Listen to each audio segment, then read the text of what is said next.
Nagsagawa ang 84th Infantry Victors Battalion ng Information Awareness Drive kaugnay ng 401 Feast Part 2 na nilahukan ng humigit kumulang 300 mga guro at mag-aaral mula sa Nueva Ecija University of Science and Technology o NEUST sa Cabanatuan City, Kamakailan.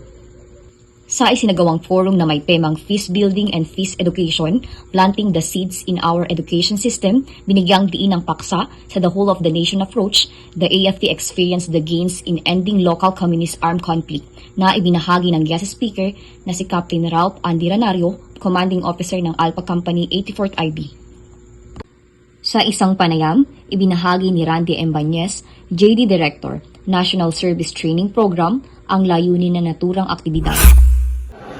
The purpose of this activity in collaboration with 84th IB is to protect our students from the clutches and recruitment of any communist related organizations and make them more better contributor to the betterment of our society. Thank you.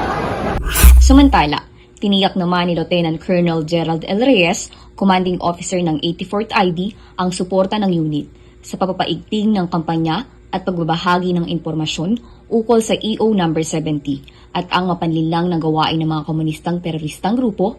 Aniya, ang kampanya ay layuning tumulong na makamit ang tunay na kapayapaan at upang matigil ang mga pagrekruta ng mga armadong grupo higit sa sektor ng kabataan.